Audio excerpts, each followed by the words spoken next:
नमस्कार साथियों, the determination YouTube channel पर एक बार फिर से आप सबों का हार्दिक स्वागत है।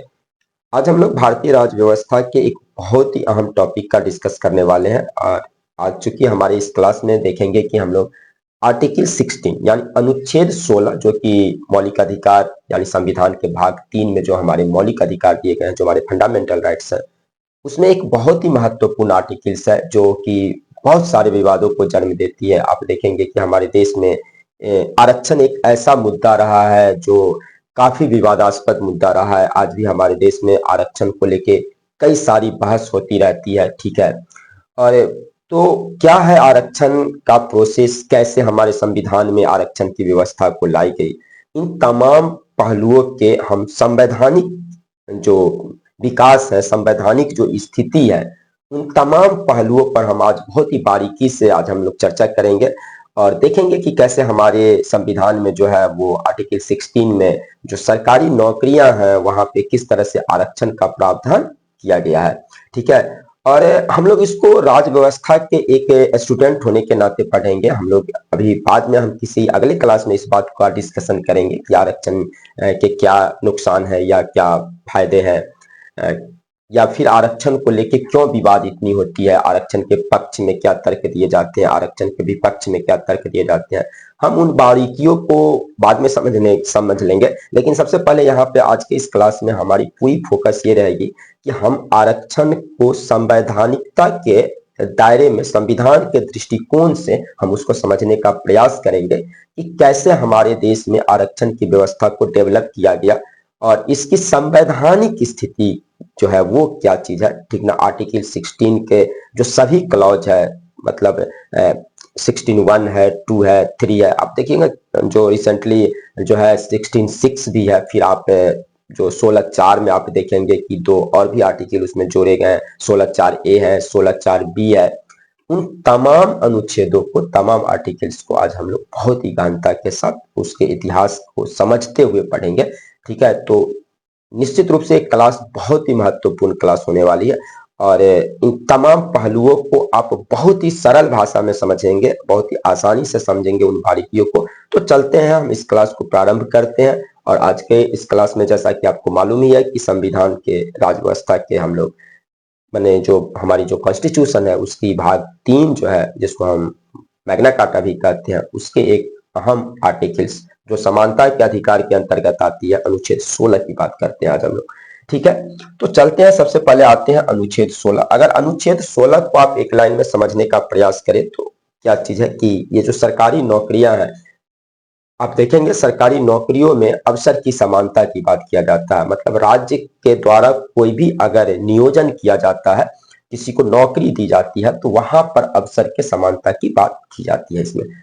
तो प्रारंभ करते हैं 16 को कि अगर आप देखेंगे कि 16 में कौन से आर्टिकल है, तो अनुच्छेद 16 एक लाइन में लोक नियोजन में अवसर की समानता की बात करता है, यानी सार्वजनिक रोजगार के मामलों में अवसर की समानता की बात आप देखेंगे कि अनुच्छेद 16 में। अगर ऑब्जेक्टिव रूप में ये पूछ लिए जाते हैं कि लोक नियोजन में अवसर की समता, लोक नियोजन में अवसर की समता मतलब सामान्य सरल भाषा में समझना है कि जो सरकारी नौकरियां होती है, राज्य के द्वारा जो नौकरियां दी जाती है लोगों को, उन नौकरियों में अवसर की समानता सबों के लिए होगी, ठीक ना। किसी भी आधार पर उनके साथ कोई भेदभाव नहीं हो। इन सारी चीजों का जो जिक्र है वो आपको अनुच्छेद 16 में है। अब देखते हैं, सबसे पहले आते हैं हम अनुच्छेद 16(1) में आते हैं। अनुच्छेद 16(1) से ही शुरू करते हैं इस चीज को कि अगर अनुच्छेद 16(1) को देखेंगे तो इसमें साफ शब्दों में है कि राज्य के अधीन किसी भी कार्यालय या रोजगार में नियुक्ति से संबंधित मामलों में नागरिकों के लिए अवसर की समानता होगी। मतलब 16(1) बहुत ही आसान आर्टिकल्स है जिसमें साफ साफ कहा गया है कि राज्य के द्वारा जो भी सरकारी नौकरी दी जाएगी, जो भी रोजगार दिया जाएगा, ठीक ना, उससे संबंधित मामलों में सभी व्यक्तियों को अवसर की समानता होगी। इसमें किसी भी तरह का कोई भेदभाव नहीं होगा, ठीक है।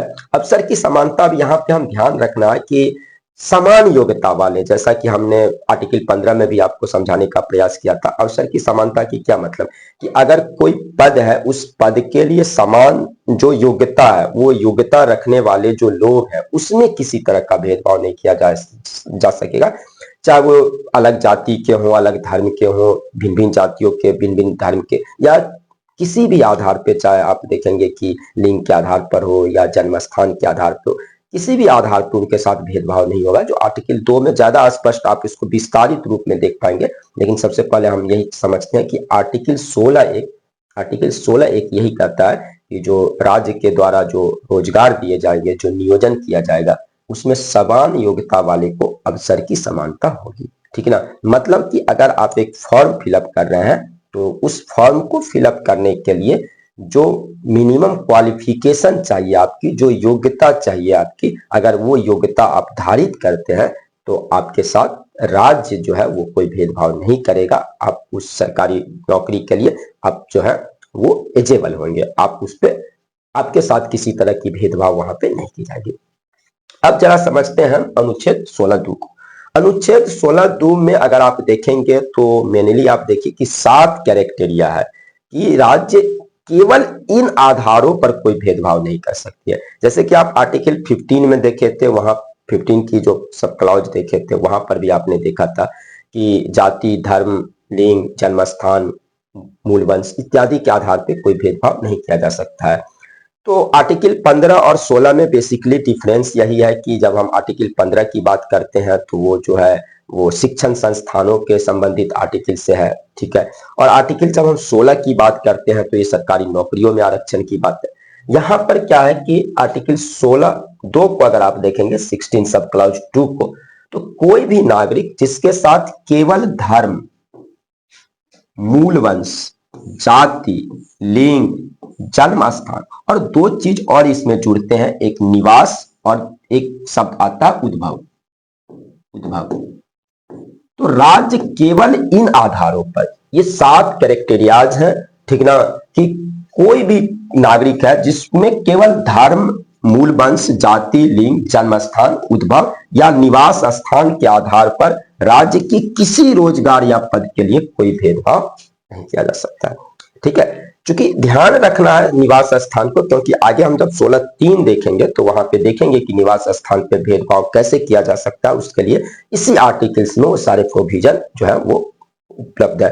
वो सारे जो भी प्रोविजंस हैं आरक्षण के, वो सारे प्रोविजन आप देखेंगे कि आर्टिकल 16 में जोड़ दिए गए हैं, उपलब्ध हैं ये।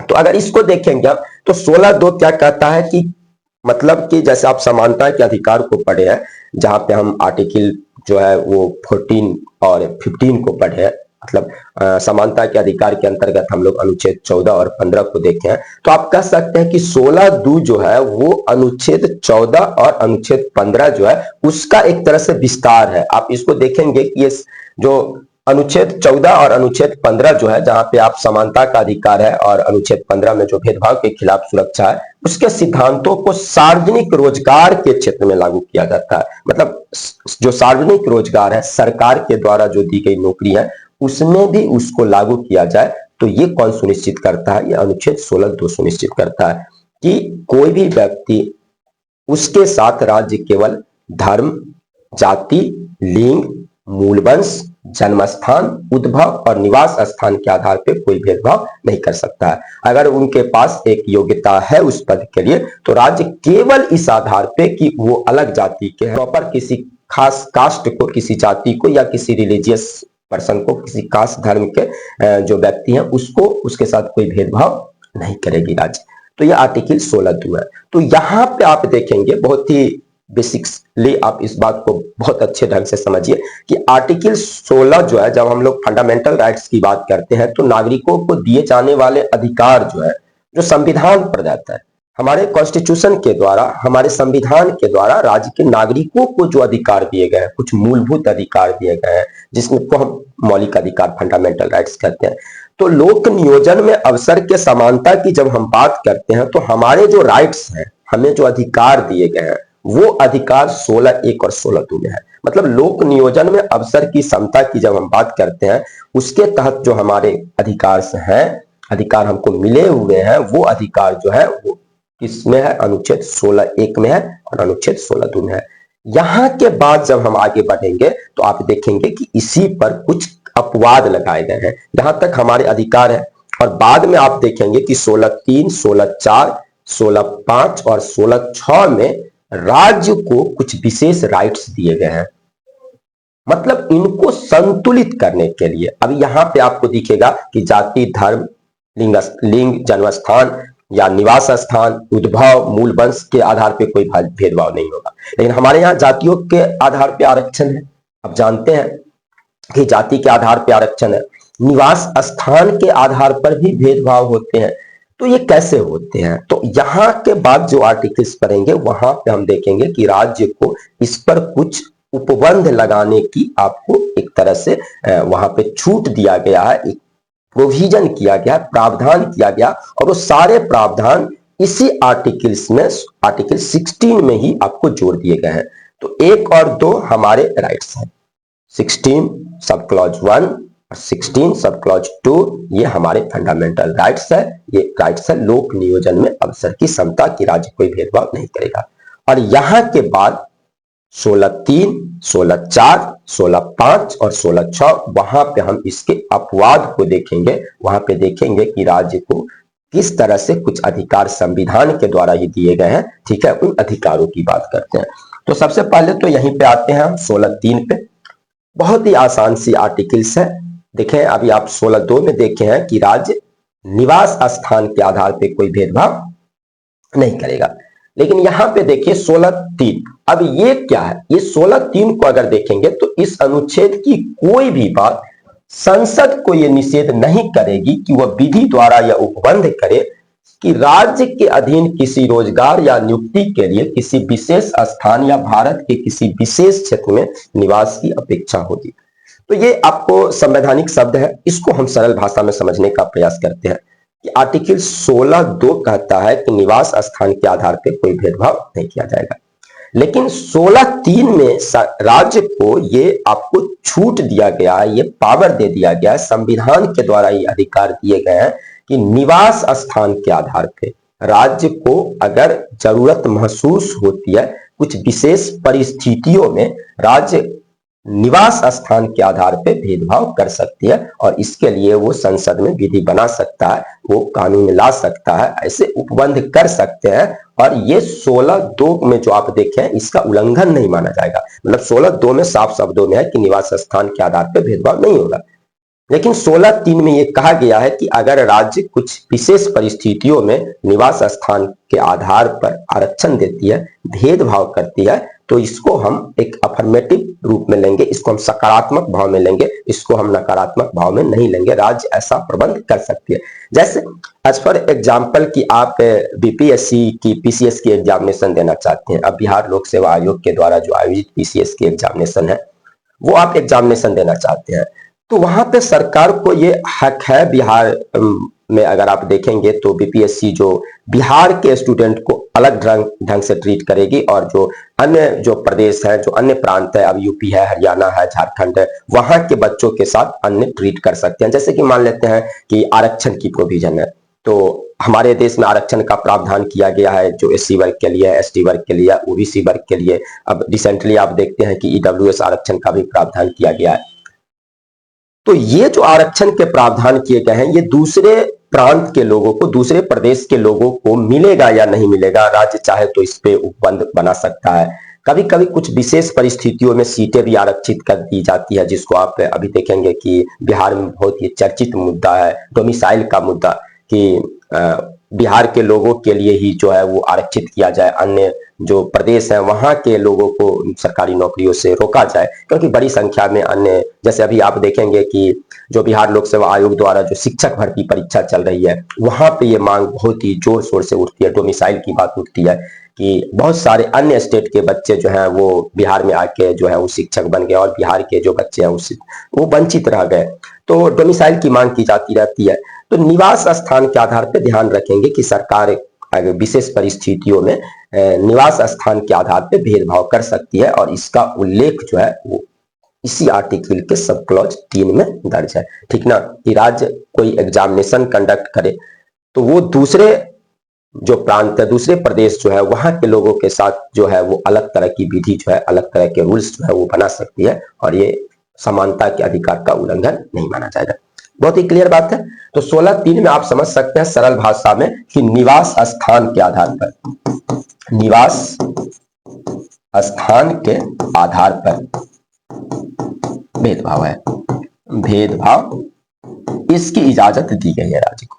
ठीक ना, मतलब आप कह सकते हैं कि 16(2) के प्रावधान को संतुलित करता, जिसमें क्या था, माने निवास स्थान के आधार पर जो भेदभाव है वो निषिद्ध हो जाती है।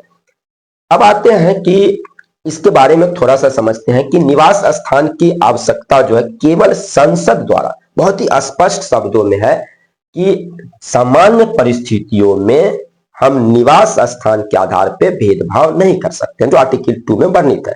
लेकिन कैसे भेदभाव कर सकते हैं, तो संसद विधि बनाकर, ऐसा नहीं है कि, और उसके लिए एक माने तर्क भी देना होगा आपको कि ये जो भेदभाव किया जा रहा है वो किस आधार पे किया जा रहा है। तो ऐसा नहीं है कि ये किसी भी तरह से निवास स्थान के आधार पे जो है आप किसी के साथ भेदभाव कर सकते हैं। बतौर उसके लिए जो संसद को कानून बनाने की आवश्यकता होगी, संसद को विधि बनाने की आवश्यकता होगी, और तभी यह अधिकार जो है केंद्र सरकार या राज्य सरकार जो है वो लागू कर सकता है, बशर्ते इसके लिए कानून बनाया जाए। कानून बनाकर संसद के द्वारा कानून बनाया जाएगा, तभी जाके केंद्र के द्वारा या राज्य के द्वारा जो है सरकारी नौकरियों में लोक नियोजन में निवास स्थान के आधार पर किसी तरह की भेदभाव की जा सकती है।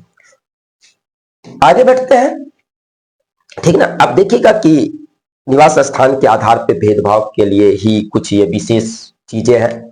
देखिए, हम लोग सामान्यतः जो है जब भी आर्टिकल्स को पढ़ते हैं तो उसको समग्रता नहीं पढ़ते हैं, समझने का प्रयास नहीं करते हैं। और अक्सर देखेंगे कि जब कोई मुद्दा होती है, सोशल इश्यूज बनते हैं, कोई पॉलिटिकल इश्यूज बनते हैं, या जो विद्यार्थियों से रिलेटेड जो इश्यूज आते हैं, तो वहां पे आप देखेंगे कि हम चीजों को गहनता से नहीं समझ पाते हैं, इसलिए विवाद जो है वो थोड़ा ज्यादा बढ़ जाता है, गहरा भी हो जाता है। लेकिन अगर हम संविधान को समझने का प्रयास करते हैं तो ऐसे कंडीशन में कि हम अपनी थॉट्स को जो है वो क्लियर रूप में रख पाएंगे, हमारी विजन स्पष्ट रहेगी और हम चीजों को बेहतर ढंग से समझ पाएंगे। अब देखिए यहाँ पे कि क्या चीज है, यह प्रावधान केवल विशेष रोजगार या नियुक्तियों के लिए लागू होता है, न कि सभी सरकारी नौकरी के लिए। विशेष रूप से उन नौकरियों पर लागू होता है जहां स्थानीय भाषा, भौगोलिक ज्ञान, क्षेत्रीय परिस्थितियों की समझ, देख रहे हैं ध्यान से, ये ऐसा नहीं है कि राज्य निवास स्थान के आधार पे किसी भी तरह से, जैसा कि हमने पहले भी कहा कि राज्य निवास स्थान के आधार पे अगर भेदभाव करती है तो संसद को विधि बनानी पड़ती है, और ये विशेष परिस्थितियों में होता है। ऐसा नहीं कि सभी सरकारी नौकरियों में राज्य चाहे तो, जैसे अब बिहार के जो सरकारी नौकरियां हैं, बिहार सरकार चाहे तो सभी सरकारी नौकरियों में दूसरे प्रदेश के लोगों के लिए बंद ही कर दिए जाएंगे कि आपको यहाँ पे नौकरी ही नहीं हो सकती है, तो फिर हमारा देश एक देश के रूप में एक नहीं दिखाई पड़ेगा, तो ये अच्छी संकेत भी नहीं जाती है। तो कैसे भेदभाव कर सकते हैं, तो कुछ विशेष, जैसे आप मान लेते हैं कि कहीं पे शिक्षक भर्ती हो रही है, तो अपेक्षा रखी जाती है कि जो आप आरटी जो देखेंगे वहां पर भी देखते हैं कि जो शिक्षक है, शिक्षक से अपेक्षा रखी जाती है कि उनको लोकल लैंग्वेज का ज्ञान हो, स्थानीय भाषा का ज्ञान हो, ताकि वो बच्चों को बेहतर ढंग से पढ़ा सके। तो अगर कुछ ऐसी परिस्थितियां बनती है जहां पे भाषाई जो मुद्दा है या भौगोलिक ज्ञान की उस क्षेत्र विशेष का जो एक ज्योग्राफिकल लोकेशन है, उस ज्योग्राफिकल लोकेशन में रहने के लिए या वहां के बारे में आप एक एक्सपर्ट होना चाहिए, तभी आपको उस क्षेत्र में नौकरी मिलेगी। तो ऐसी जो असामान्य परिस्थितियां होती है, चाहे वो स्थानीय भाषा को लेकर है, भौगोलिक ज्ञान को लेकर है, या उन क्षेत्रीय परिस्थितियों की समझ को लेकर है, तब इस आधार पर जो है वो राज्य जो है सरकारी नौकरियों में भेदभाव कर सकती है। किस आधार पे? निवास स्थान के आधार पे।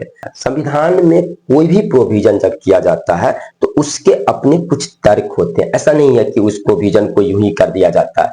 देखिए, ये क्यों किया गया है कि कुछ ऐसे क्षेत्र हैं जहां स्थानीय लोगों के कल्चर, उनकी रीति रिवाज या उनके हितों की रक्षा करनी आवश्यक है, ठीक ना। जैसे कि मान लेते हैं कि आप देखेंगे कि बिहार से झारखंड अलग हुआ, आपको 15 नवंबर 2000 को ये बिहार से झारखंड अलग हो गया।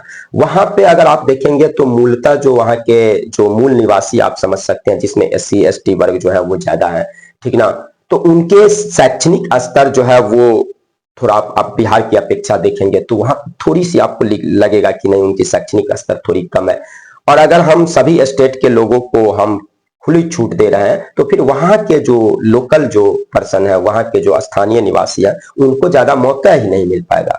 तो उनके हितों को अगर रक्षा करना, उनके हितों का रक्षा करने के लिए हमको ऐसे विशेष उपबंध करने की आवश्यकता होती है ताकि वो मुख्य धारा में आ सके। अगर हमको उन्हें मुख्य धारा में लाना है तो उन्हें हमें एक विशेष जो है वो छूट देना ही पड़ेगा, एक विशेष प्रोविजन उनके लिए करना ही पड़ेगा ताकि वो तेजी से आगे आ सके। अन्यथा क्या होंगे कि वो हमेशा पीछे ही रह जाएंगे। वो अन्य जो प्रदेश है वहां के लोग जो है वहां के पीसीएस में देखेंगे शुरुआत में तो बहुत अधिक संख्या में मेनली आप देखेंगे कि झारखंड में जो है बिहार के अफसर जो है या वहां के जो ऑफिसर ग्रेड में जितने भी लोग हैं उसमें अन्य प्रदेशों को बिहार के बंगाल के ज्यादा लोग मिलेंगे।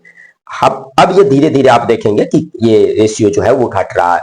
तो ये बहुत जरूरी है कि स्थानीय लोगों के हितों की रक्षा करने के लिए जब बाहरी उम्मीदवारों को की भर्ती से जब स्थानीय जो समुदाय है अगर वो प्रभावित हो रहा है, उसके आगे बढ़ने की मुख्य धारा में आने के अवसर कम हो जा रहे हैं, तो ऐसे कंडीशन में राज्य चाहे तो निवास स्थान के आधार पर जो है वो आरक्षण का प्रावधान कर सकता है, विशेष उपबंध कर सकता है। जैसे एज फॉर एग्जाम्पल आप समझिए कि हिमाचल प्रदेश एक पहाड़ी राज्य है। अब हिमाचल प्रदेश एक पहाड़ी राज्य है तो वहां के जो निवासी है, पहाड़ी निवासी जो है, जो थोड़ा पिछड़े हुए हैं, उनको मुख्य धारा में लाना है। तो उनको मुख्य धारा में लाने के लिए संसद के द्वारा जो है वो कानून बनाए गए वहां के निवासियों को नौकरियों में प्राथमिकता देने का। और आप देखेंगे कि इसके लिए एक अधिनियम भी लाया गया, ठीक ना, सार्वजनिक रोजगार अधिनियम 1957। इस कानून ने कुछ राज्यों में स्थानीय निवासियों के लिए आरक्षण को वैध बनाया है कि ये जो आप कानून देखेंगे कि सार्वजनिक रोजगार अधिनियम 1957, जिसमें ये कहा गया है कि कुछ पहाड़ी स्टेट हैं, कुछ विशेष जो ज्योग्राफिकल लोकेशन वाले जो राज्य हैं जहां की भौगोलिक परिस्थितियां अलग हैं, वहां की कल्चर अलग है, वहां की रीति रिवाज अलग है, तो वहां के स्थानीय लोगों को अधिक से अधिक प्रतिनिधित्व मिल सके, तो उस प्रतिनिधित्व को बढ़ाने के लिए वहां पे ऐसे उपबंध किए जा सकते हैं। इससे क्या होती है, इससे क्षेत्रीय संतुलन उत्पन्न होता है। क्षेत्रीय संतुलन मतलब उस राज्य के लोगों को जब अवसर मिलेगा तो आप क्या देखेंगे कि एक बैलेंस बनेगा। अन्यथा क्या होगा कि उस राज्य में बाहर के जो अन्य प्रदेश के जो है वो कैंडिडेट जो है, स्टूडेंट जो है वो अधिक मात्रा में जो है उनको नौकरी मिल जाएगी और एक असंतुलन की स्थिति उत्पन्न हो जाएगी जो वहां के निवासियों के लिए आप इसको बेहतर नहीं कर सकते हैं। तो क्या है कि निवास स्थान पे जो है आरक्षण वो एक क्षेत्रीय संतुलन को लाता है। इससे स्थानीय संस्कृति जो इसकी जिक्र हमने बार बार कहा है कि जो रीति रिवाज है, जो संस्कृति है, जो कल्चर है हमारे, तो स्थानीय जो संस्कृति है और भाषा है उसको भी रक्षा करता है। तो इसीलिए डोमिसाइल का मुद्दा, जैसे आप बिहार में देखेंगे कि शिक्षक भर्ती परीक्षा, तो वहां पे कुछ वाजिब तर्क दिए जाते हैं कि जो यहाँ के जो लोकल लैंग्वेज है उसकी जानकारी भी चाहिए। उसके बाद यहाँ के बच्चे जो हैं, बिहार के जो स्टूडेंट हैं, अब अगर डोमिसाइल नीति लाई जाती है तो उनके लिए अवसर जो है वो ज्यादा बढ़ेंगे। तो इसलिए विद्यार्थी लंबे समय से ये मांग करते रहे हैं कि बिहार शिक्षक भर्ती परीक्षा जो टीआरई एग्जामिनेशन आयोजित की जा रही है, जो बीपीएससी के द्वारा आयोजित की जा रही है, उसमें डोमिसाइल नीति को लाए सरकार। और इसके लिए विद्यार्थियों ने तरह तरह से अपने अपने स्तर से जो है वो आंदोलन भी जारी रखे हुए हैं और लंबे समय से ये मांग की जाती रही है। और ऐसा नहीं है कि ये मांग जो है वो गैर वाजिब है। कई सारे आपको जो है वो अच्छे तर्क भी दिख जाएंगे कि नहीं, ये डोमिसाइल नीति लानी चाहिए थी बिहार में सरकार को। अब सरकार इस दिशा में क्यों नहीं बढ़ रही है जबकि प्रोविजंस है यहाँ पे उपलब्ध है। ये आर्टिकल 16(3) यही है कि निवास स्थान के आधार पे जो है वो भेदभाव किया जा सकता है। तो अब होते भी हैं, जैसे आरक्षण नहीं मिलता है बाहर के, लेकिन कुछ डोमिसाइल नीति लाई जा सकती है, सीटों को रिजर्व किया जा सकता है। आने वाले समय में ये कितना आगे बढ़ता है वो अलग बात है। तो 16(3) को आप लोग समझ पा रहे होंगे कि 16(3) में निवास स्थान के आधार पर जो भेदभाव है, ठीक ना, उसकी जिक्र आपको आर्टिकल 16(3) में है और उसके तर्क भी आप समझ चुके हैं। अब आते हैं कि इसके कुछ न्यायिक व्याख्या भी है। न्यायिक व्याख्या क्या है कि सुप्रीम कोर्ट ने अनुच्छेद 3 की व्याख्या करते हुए इसके दायरे को स्पष्ट और सीमित किया है। जैसे कुछ केस है, एबीएस नरसिम्हा राव बनाम आंध्र प्रदेश, ये केस है। इसमें क्या किया कि सुप्रीम कोर्ट ने आंध्र प्रदेश में निवास आधारित प्राथमिकता को रद्द कर दिया था। इसमें क्या किया गया था कि आंध्र प्रदेश में एक कानून बनाया गया था और उस कानून में वहां के लोगों के लिए जो है वो आरक्षण का प्रावधान किया गया था निवास स्थान के आधार पे, जो कि 16(3) में उल्लेखित है निवास स्थान के आधार पे। तो 16(3) में जो उल्लेखित है उस आधार पर क्या किया गया, आंध्र प्रदेश में जो है वो आरक्षण दिया गया और उसको फिर आपको चैलेंज किया गया, ठीक ना। तो फिर एवीएस नरसिम्हा राव बनाम आंध्र प्रदेश जो है ये वाद जो है, इस वाद में क्या किया, कोर्ट ने जो है इस आदेश को या इस प्रावधान को रद्द कर दिया और ये साफ शब्दों में ये कहा कि ये प्रावधान केवल और केवल किसके द्वारा बनाए जा सकते हैं, संसद के द्वारा बनाए जा सकते हैं। राज्य को ऐसा अधिकार नहीं है कि वो इस तरह के अधिकार मतलब कानून को पास करे। हम एकदम क्लियर कट में समझिए इस बात को कि 16(3) निवास स्थान के आधार पर जो सरकारी नौकरियां हैं उसमें भेदभाव की इजाजत देती है, लेकिन कैसे, संसद के द्वारा विधि बनाकर। तो आंध्र प्रदेश वाली जो ये मैटर है इसमें सुप्रीम कोर्ट ने साफ शब्दों में कहा कि निवास स्थान के आधार पर अगर कोई प्रोविजन किए जाते हैं, कोई उपाय किए जाते हैं, उपबंध किए जाते हैं, तो ये केवल और केवल संसद के द्वारा किए जा सकते हैं। राज्य को ऐसा अधिकार नहीं है और इसलिए इस उपबंध को इस केस में खारिज कर दिया गया। अब देखिए, जैसे प्रदीप जैन बनाम भारत संघ मसला है 1984 का, यह भी बहुत ही चर्चित मसला है। प्रदीप जैन बनाम भारत संघ, कोर्ट ने साफ शब्दों में कहा कि निवास आधारित प्राथमिकता को सावधानी से लागू करना चाहिए। मतलब 16(1) और 16(2), आर्टिकल 16(1) और आर्टिकल 16(2) हमारे राइट्स हैं।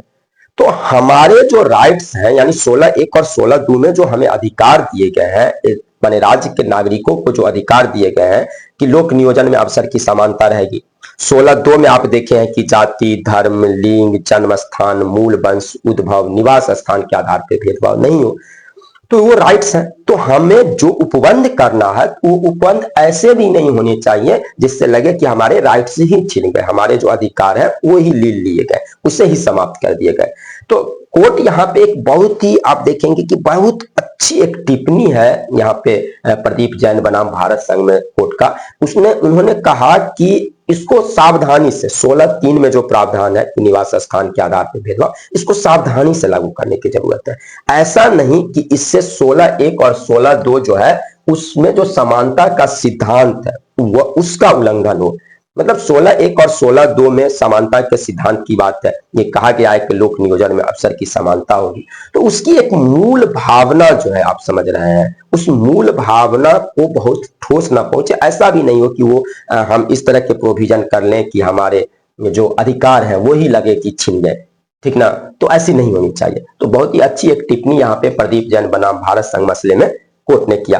फिर आप देखेंगे कि डॉक्टर नरेंद्र सिंह बनाम हिमाचल प्रदेश मसला है, इसमें भी हिमाचल प्रदेश में स्थानीय निवासी के लिए प्राथमिकता को वैध ठहराया गया। अब देखिए यहाँ पे जहां पे आप इस दो मसले में देखते हैं कि जन्म स्थान के निवास स्थान के आधार पर जो भेदभाव किया गया उसको कोर्ट ने एक तरह से खारिज किया, ठीक है ना, क्योंकि यहाँ पे कहा कि ये संसद को अधिकार है, राज्य को ऐसे अधिकार नहीं है।